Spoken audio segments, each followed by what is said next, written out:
এইবাৰৰ পৰা আহিলে লগত লাখুটিডাল লৈ আহিব লাগিব। তো কালিৰ কাহিনীটোত আমি চিলাপথাৰ আহি পালোহি। আজি আকৌ তাৰ পাছৰখিনি আৰম্ভ কৰোঁ। আহিয়ে প্ৰথমতে সৰু পানীখন দি লৈছোঁ। ইয়াত আহি পাইছোঁ একদম কাটাকাটি 12টা বজাত। 12টাৰ পৰা 3টালৈকে ঘূৰোঁ।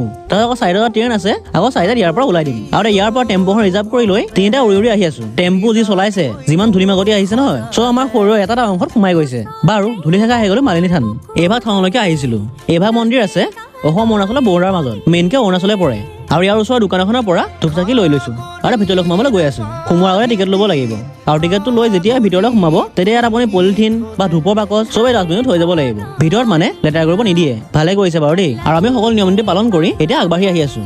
এতিয়া মানে আমি তললৈ ঘূৰি নাচাওঁ আৰু আমি এতিয়া একবাৰ ওপৰলৈহে গৈ থাকিম। আকৌ বাৰু ঘূৰি আহিম আৰু আহি পাই গ'লো এইভাগ মন্দিৰ।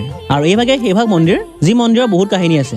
মই ভালকে নাজানো বাৰু। শুনিছোঁ যেতিয়া শ্ৰীকৃষ্ণই ৰুক্মিণীক ফুল আনিবলৈ আহিছিল, তেতিয়া পাৰ্বতীয়ে ফুলৰ মালা দিছিল। তেনেকুৱা কিবা এটা কাহিনী আছিল। নহ'ব পাৰে বাৰু। বাৰু যি কি নহওক, আহিলৈ চাকিগছ জ্বলাই ল'লো। আৰু এতিয়া আকৌ ওপৰলৈ গৈ আছোঁ। গোটেই ওপৰলৈ যোৱাৰ ৰাস্তাটো মস্ত মস্ত শিলেৰে বনোৱা আছে।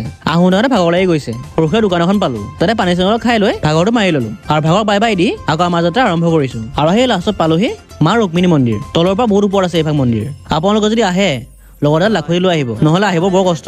বাৰু এইটো ভিডিঅ'ৰ গোটেইখিনি দিব নোৱাৰিলোৱেই। আৰু লাষ্ট আৰু এটা ভিডিঅ' বনাম, তাত একেবাৰে গোটেইখিনি শেষ কৰি দিম।